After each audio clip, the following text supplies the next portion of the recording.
네, 오늘은 오전 말씀과 동일하게 요한복음 3장 16절 말씀으로 분별하는 능력을 갖추는 성도라는 제목으로 함께 말씀을 나눌 텐데요.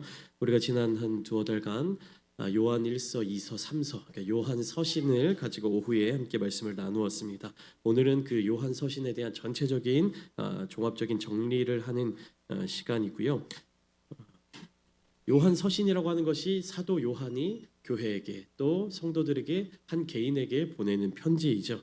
그러면 거기에는 어떤 마음이 담겨져 있느냐? 사도 요한의 마음이 담겨져 있다. 근데 무슨 마음인가? 예수님과 함께하면서 그가 깨달았던 것, 예수를 그리스도로 영접하고 예수를 주인으로 모시며 살아가는 삶, 그리고 거룩한 교회의 성도로서 예수 그리스도를 머리로 두고 몸된 교회로서의 삶, 성령 충만한 거룩한 삶을 살아갈 때 있어서 무엇이 가장 중요하냐라는 핵심에 대해서 전달하고 있는 내용이 바로 요한 서신들이라는 것이죠. 결국에 1서, 2서, 3서 세 편의 서신 그 편지로 되어져 있지만 결국 그 모든 편지들은 하나의 공통된 주제와 목적을 가지고 있다라는 것입니다. 핵심은 무엇이냐? 어떠한 상황과 환경 속에서도 그리스도인으로서 정체성을 지키며 살아간다라는 것이에요. 그 정체성을 지키는 방법 중에 한 가지로 무엇을 얘기하느냐? 진정한 그리스도가 무엇인지, 그리스도인의 정체성이 무엇인지를 깨닫는 것, 그러니까 분별하는 능력을 갖춰야 한다라는 이야기를 하고 있는 것입니다. 이 분별력이라고도 이야기하는 것은요, 오늘날을 살아가는 우리 그리스도인들에게 있어서도 굉장히 중요한 능력인 것이에요. 우리 장로님께서도 찬양을 인도하시면서 함께 말씀을 나누어 주셨는데 우리 마음 가운데 하나님이 주시는 음성이 있습니다. 하나님이 주시는 마음이 있습니다. 섬기고자 하는 마음, 헌신하고자 하는 마음, 여러 가지 이제 우리가 신앙생활을 하면서 하나님께서 주시는 마음에 따라서 움직이고 그 삶을 살아가고 있는데 저도 우리 성도님들을 보면 참 장로님의 그 마음이 어떤 마음인지 이해가 돼요. 정말 형편과 여건을 초월해서 넘어서서 하나님께 헌금도 드리고 헌신하고 다양한 삶의 자리 가운데 하나님을 향한 사랑을 표현하기 위해서 정말 그렇게 애쓰시는 모습들을 보면서 제 마음 가운데도 굉장히 감사하면서도 안타까운 마음도 들고 여러 가지 복합적인 그런 마음이 듭니다.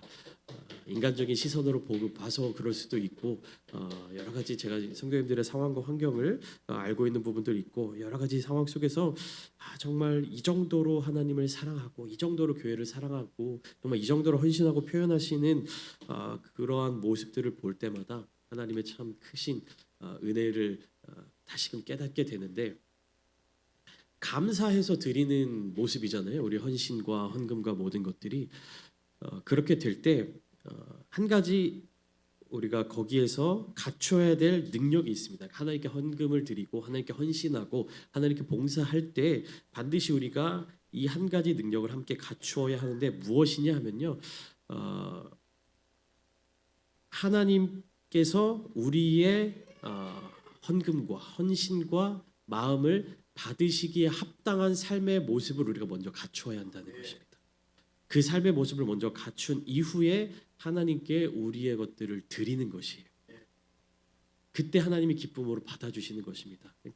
그것이 기본적으로 갖추어지지 않은 채 어떠한 위험에 빠질 수 있냐면 이렇게 하는 게 잘하는 거구나. 이렇게 하는 게 성도의 어떤 모습이구나. 뭔가 행사가 있을 때 뭐 헌금을 얼마 이상 해야 되는구나. 뭐 어떨 때 뭘 해야 되는구나라는 또 겉으로 드러나 보이는 모습들의 주목하게 되고 거기에 집중하게 되면 물론 그것이 선한 어떤 동기부여가 될 수도 있지만 자칫 잘못하면 그 내실이 없는 겉으로 드러나는 어떤 행실만 따르게 되는 그러한 안타까운 모습으로 빠져들 수 있기 때문에 반드시 무엇이 전제되어야 하느냐? 나의 삶이 하나님 앞에 드려지는 삶이 되어야 한다. 하나님께 온전히 정말로 내 마음을 다하여서 삶의 모든 태도들을 정돈하고 그곳에서 하나님께서 주시는 마음에 순종함으로 헌신할 수 있어야 한다라는 것입니다.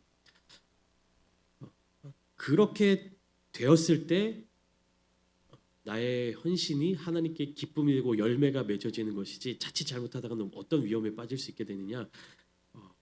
나도 가난해지고 나도 뭐 체력적으로나 뭐 힘들어지고 하나님께 영광이 되지도 않는 그러한 자칫 위험한 상황에 빠지게 될 수도 있어요. 저도 그런 부분들을 굉장히 많이 경험을 했고 많이 훈련을 받았고 배워가고 있고 여러 가지 많은 경험들이 있는데 이 시간에는 다 나눌 수 없지만 그래서 잘 분별을 하셔야 되는 거예요. 교회를 섬기는 것과 사람을 섬기는 것은요 잘 분별을 하셔야 됩니다.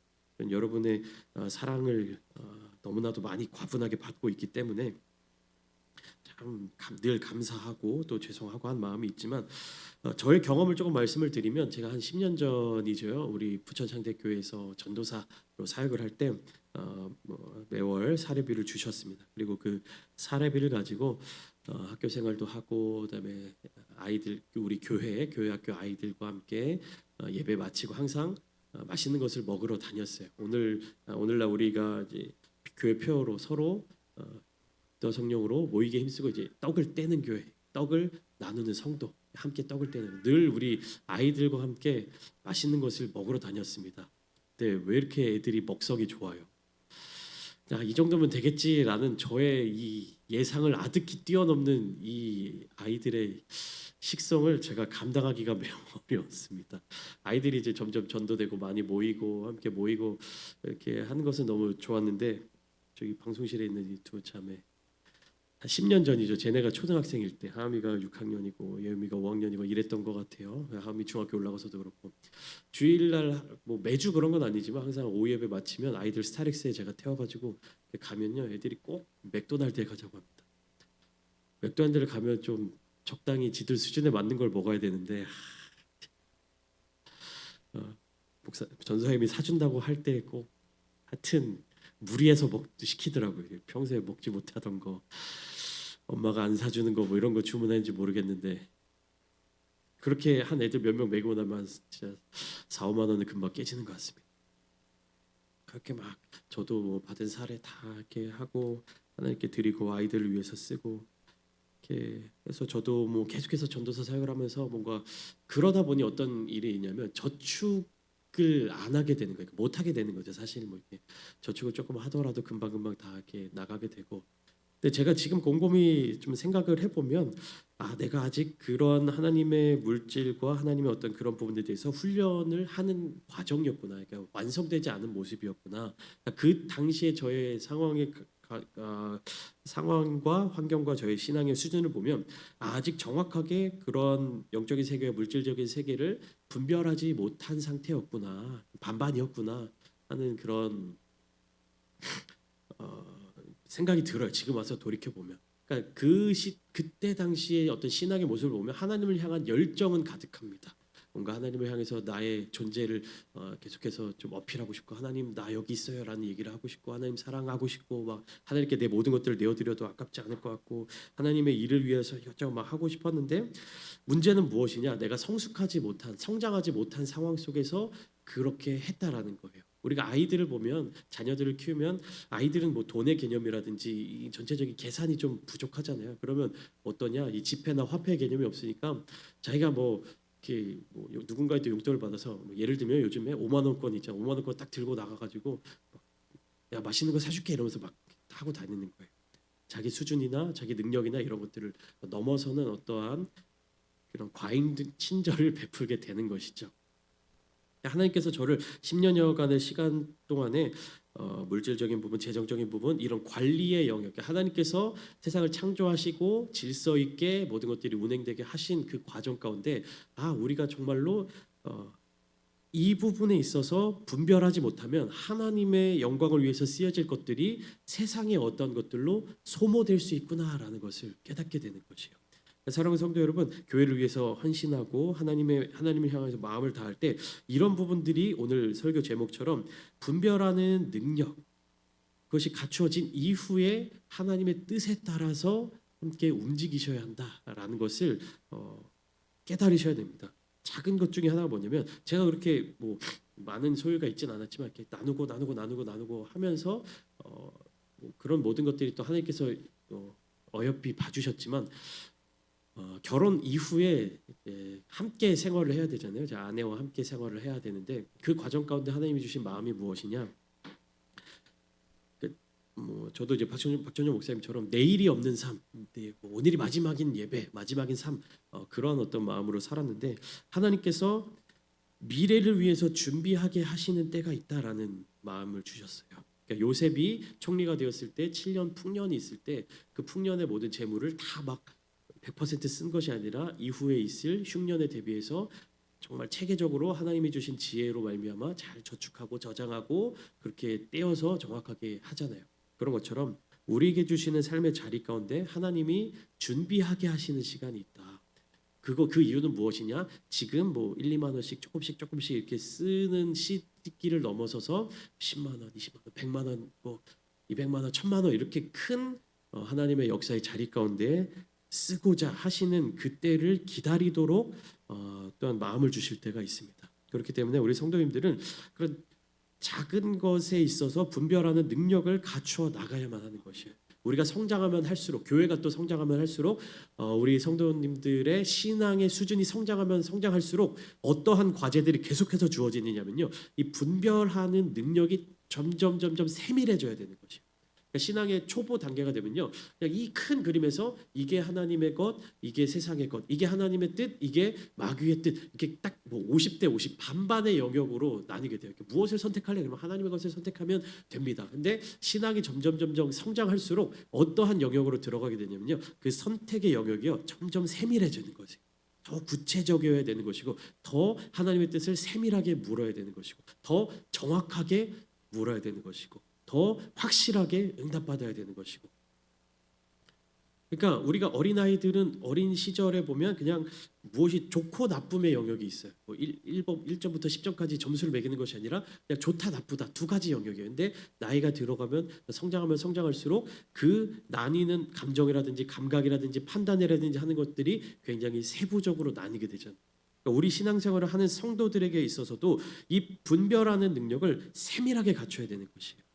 예수님께서 광야에서 금식 기도를 마치신 이후에 사탄이 마귀가 예수님을 찾아와서 시험하는 장면들을 보면 어떻게 시험하느냐? 굉장히 말씀으로 시험을 합니다. 하나님의 말씀을 인용해서 이렇게 능력을 베풀어야 하지 않겠냐? 이렇게 해야 되지 않겠냐? 굉장히 예수님의 수준에 맞는 그러한 분별과 그러한 어떤 시험과 이런 것들이 다가오게 돼요. 우리도 마찬가지로 신앙이 성장하면 성장할수록 어떻게 해야 되느냐? 더 세밀하게 분별할 수 있는 능력을 갖추어야 한다라는 것이요.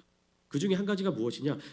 사도 요한은 사랑의 사도라고 이야기합니다. 그래서 요한복음에도 그렇고 요한 서신서에도 그렇고 이 사랑에 대한 고백이 많이 나타나고 있어요. 그런데 우리 믿는 믿는 성도들은 하나님은 사랑이십니다라고 이야기를 하죠. 하나님은 사랑이십니다. 그런데 이 고백은요, 말로 표현되는 이 말로 들었을 때 정말 아름다운 고백이지만 사실 그 사랑을 어떻게 이해하고 또 어떻게 살아가는가가 그리스도인들의 본질을 결정하게 된다는 사실을 깨달아야 합니다.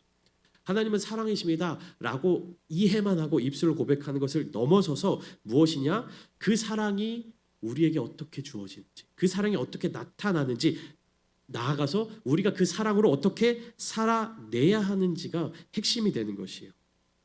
많은 사람들이 이런 고백을 할 때가 있어요. 모든 것이 은혜입니다. 하나님이 나에게 주신 것이 다 은혜입니다. 내가 이룬 모든 것이 은혜입니다라고 고백을 하고 그렇게 이야기를 하는데, 여기에서 더 나아가서 세밀하게 우리는요, 무엇이 어떻게 우리에게 은혜로 임하게 되는지를 분명하게 인식해야 되는 것이에요. 그런 것을 깨닫지 못하고 그냥 무슨 일이든지 아무런 감각 없이 하나님의 은혜입니다. 하나님의 은혜입니다라고 입버릇처럼 이야기하는 것은요, 성숙한 그리스도인들의 태도가 되지 않는 것이.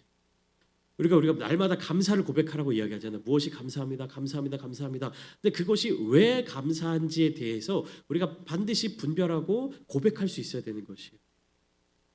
무엇이 감사하냐? 왜 감사하냐? 이런 것에 대해서 대답하지 못한 채 그냥 감사하다라고 얘기하는 것은요, 세상적인 미신을 숭배하는 어떤 주문과 똑같습니다. 마찬가지로 모든 것이 은혜입니다, 사랑입니다, 감사합니다라는 진정한 그리스도인들의 고백이 그 안에 예수 그리스도의 십자가와 하나님 아버지의 마음이 담겨져 있지 않다면, 그리고 그 하나님 아버지의 마음이 나 한 사람을 향해서 어떻게 세밀하게 주어지고 있는지, 우리 성도님들 한 사람 한 분 한 분을 향해서 어떻게 주어지고 있는지를 깨닫지 못한 채 말로만 감사한다라고 하면요, 이것은요 정말로 그냥 주문에 불과할 뿐입니다. 그래서 요한일서 4장 1절을 보면 사도 요한은 이렇게 얘기하죠. 오직 영들이 하나님께 속하였나 분별하라. 그러니까 모든 영적인 부분에 있어서 모든 것을 믿지 말라는 것이에요. 이것이 영적인 영역에 있다라고 해서 무조건 믿지 말고 그것이 진정 하나님께로부터 나왔는지, 이것이 정말로 하나님께서 우리에게 주신 메시지인지, 정말로 하나님께서 기뻐하시는 영적인 일인지를 분별하라고 이야기하고 있는 것입니다. 왜냐? 많은 거짓 선지자가 이 세상에 나왔기 때문입니다. 그리고 그것을 분별함으로 말미암아 서로 사랑해야 하는 것이에요. 그러니까 성경 속에서 예수님의 명령도 그렇고요. 서로 사랑해야 한다. 서로 사랑해야 한다. 이웃을 사랑해야 한다라고 이야기하는 이 계명과 이 권면 안에는 반드시 무엇이 전제되어야 하는가? 하나님께 속한 마음으로 사랑하는 것인가? 하나님께 속한 영으로 사랑하는 것인가? 그것이 반드시 전제되어야 하는 것이에요. 오전에도 잠깐 나누었지만 사랑이라고 하는 것은 하나님의 성품입니다. 하나님의 속성입니다. 그렇기 때문에 하나님의 기준대로 우리가 사랑을 해야지, 사람들의 기준대로 사랑을 하게 되면요 하나님의 뜻에서 벗어나게 되는 것이 거짓 선지자가 된다라는 것입니다. 여러분, 우리가 머릿속으로 떠올리는 사랑의 어떤 모습들이 있지 않습니까? 거기에 하나님의 뜻이 담겨져 있는지를 반드시 우리가 분별해야 하는 것입니다. 하나님의 뜻이 담겨져 있지 않은 모습은요, 우리가 사랑이라고 얘기하지만 영원하지 못한, 결국 변질되는, 결국 사라져버리는 어떠한 감정적인 형태로밖에 남지 않는다라는 것입니다. 그렇기 때문에 우리 교회 안에서 성도의 교제를 이루어갈 때, 목회자와 성도들 간의 어떤 그런 사랑을 함께 나눌 때 인간적인 어떤 매력 혹은 인간적인 어떤 감정, 어떤 불쌍한 마음, 긍휼한 마음, 이런 것이 먼저 우선되는 것이 아니라 각자의 삶의 자리, 목회자는 목회자의 영역에서 하나님을 만나고 성도는 성도의 영역에서 하나님을 대면하는 그 하나님과의 만남이 우선된 이후에 함께 성도의 교제로 사랑을 나누어야 한다는 것입니다. 그렇기 때문에 그 하나님의 사랑은요 선한 것을 본받아야만 하는 것이고, 그 하나님의 사랑은 무분별한 포용을 허락하지 않습니다. 그리고 위선적인 인정을 넘어서야 하는 것이. 그렇기 때문에 하나님의 사랑은요 때로는 우리의 모습 가운데 질책의 모습으로 나타날 수도 있고요, 권면의 모습으로 나타날 수도 있고요, 혹은 어떤 우리가 인간적인 모습으로 볼 때 저게 사랑이야? 라는 모습으로도 나타날 수 있다는 것이, 때로는 굉장히 냉정한 모습으로 나타날 수도 있고요. 그러나 그 사랑이라는 단어를요 인간적인 기준으로 바라봐서는 안 된다라는 것이. 인간적인 기준의 사랑은 뭡니까? 무슨 짓을 해도 다 포용해주고, 무슨 짓을 해도 다 눈 감아주고, 무슨 짓을 해도 다 이해해주는 게 인간적인 어떤 사랑의 기준이라면, 하나님의 사랑은 그렇지 않다라는 거예요.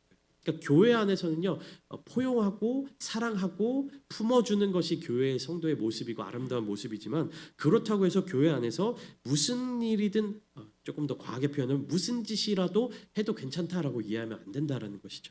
반드시 하나님의 기준에 맞게 바르게 서야 될 그 선이 있는 것이고요, 반드시 우리가 따라야 될 하나님의 말씀이 있기 때문에 때로 목회자들이 성도들을 향해서 권면할 때, 때로는 훈계할 때, 때로는 질책하는 모습을 보일 때 여러분들이 그것이 사랑이라고 느껴져야 하는 것이.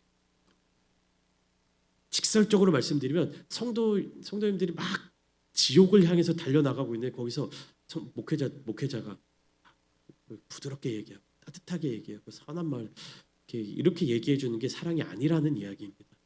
잘못된 길로 분명하게 나가고 있을 때 그곳은 잘못된 길입니다. 돌이키셔야 합니다라고 강하게 말씀을 드리는 것이 진정한 사랑이다라는 것이.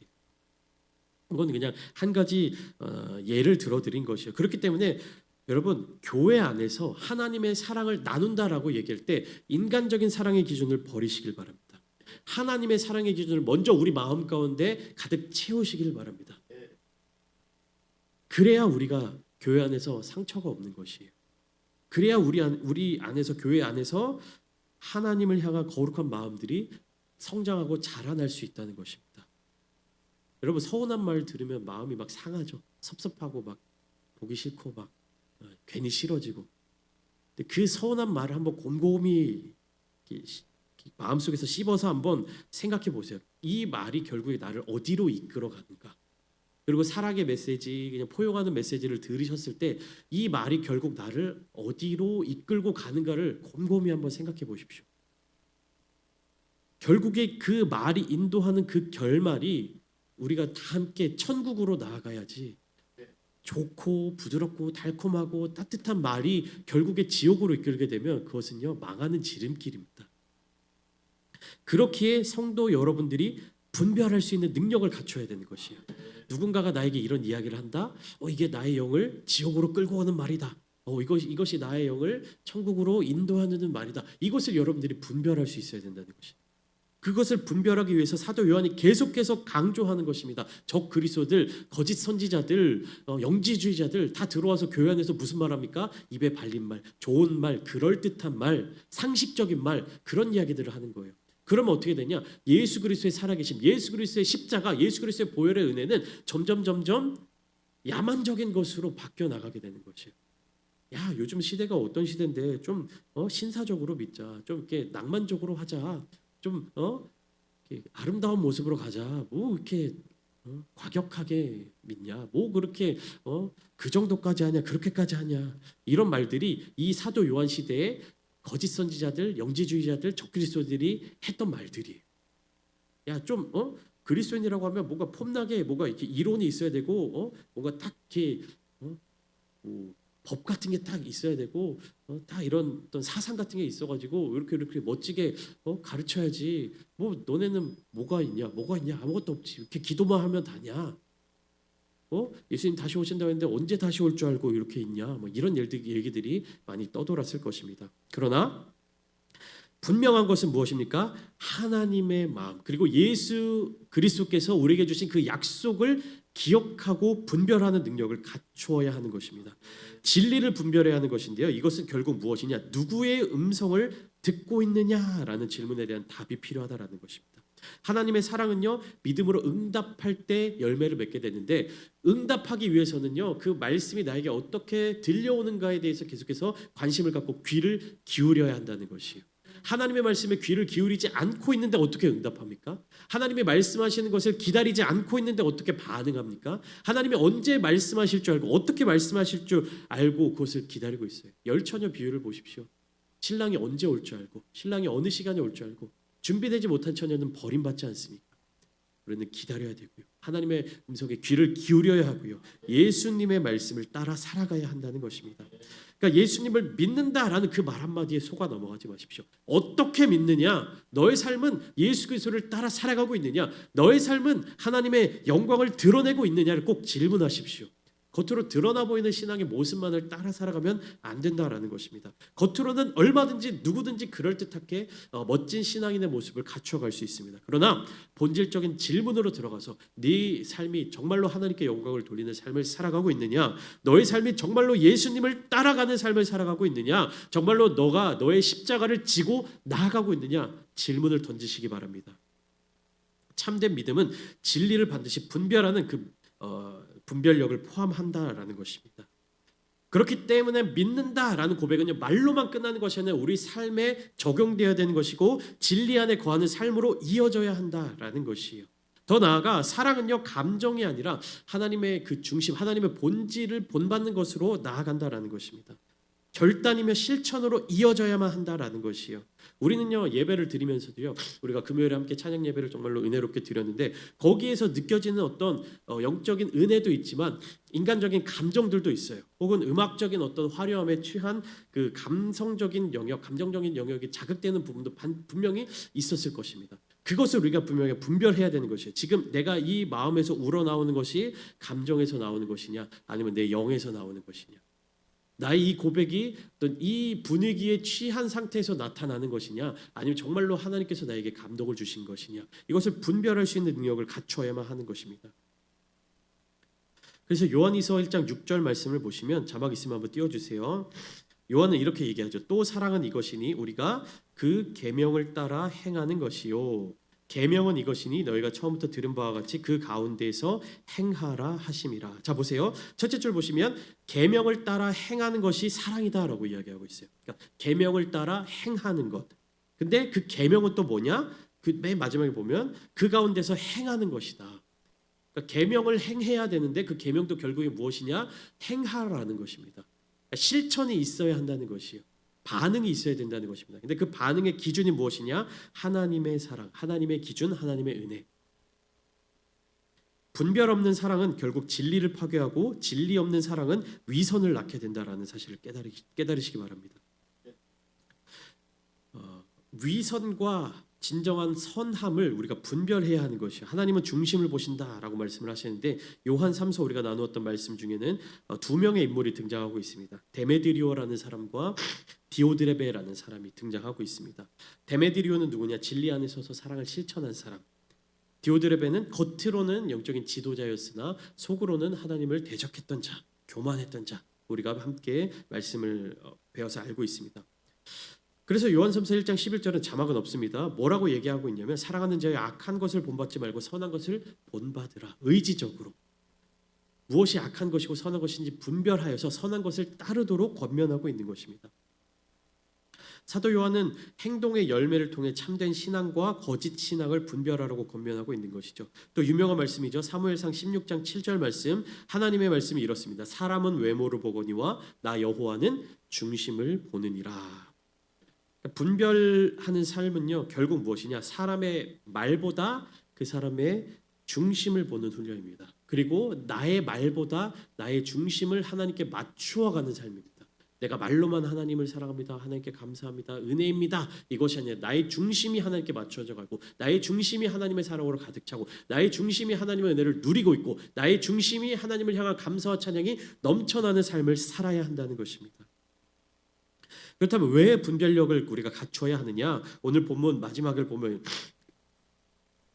이렇게 나타나고 있죠. 멸망하지 않고 영생을 얻게 하려 하심이라. 하나님의 사랑은요, 우리에게 영생을 주는 사랑입니다. 우리는요, 본질적으로 멸망에 빠질 수밖에 없는 존재들입니다. 본질적으로 사망으로 향해 달려가는 존재들이에요. 그러나 하나님의 사랑이 무엇으로 우리를 이끌어가느냐? 영생으로 이끌어간다. 하나님의 사랑이 우리에게 영생을 주신다라는 것입니다. 그렇기 때문에 우리는요, 하나님의 사랑을 오해하거나 왜곡할 때 사망의 길로 빠질 수밖에 없는 것이에요.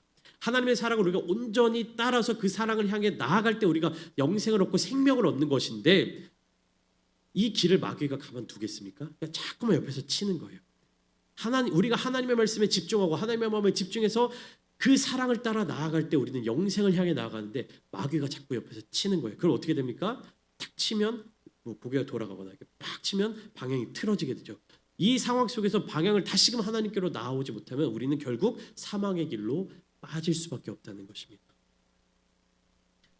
멸망의 길이 아닌 생명의 길을 걸어가는 여러분들 되시기를 축복합니다. 진리를 따라 행하시는 여러분들 되시기를 축복합니다.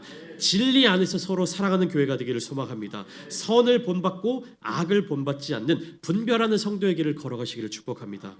우리의 삶을 통해서 예수 그리스도가 나타내는 거룩한 삶, 우리 교회를 통해서 하나님의 사랑이 가득 넘쳐나고 증거되는 교회가 되기를 소망하며 우리 교회에서 퍼져나가는 이 찬양의 소리가 그냥 인간의 목소리, 어떤 노래의 소리, 곡조의 소리로 끝나는 것이 아니라 우리의 영이 하나님을 향하여서 소리치고 하나님의 그 사랑이 우리 교회 가운데 가득 넘쳐난다라는 외침이 되기를 소망합니다. 영적인 신앙생활을 이어가는 성도님들 되시기를 축복합니다. 인간적인 생각과 육신의 생각과 우리 마음의 생각을 따라서 거기에 휩쓸리는 자들이 되는 것이 아니라 하나님이 우리에게 부어주시는 놀라운 사랑의 자리 가운데로 나아가시기를 소망합니다. 세상의 위선과 혼란 속에서 분별력을 잃지 마십시오. 하나님의 사랑을 바르게 알고 진리 위에 바로 서서 참된 사랑으로 열매 맺으시는 거룩한 성도님들 되시기를 예수님의 이름으로 축원합니다.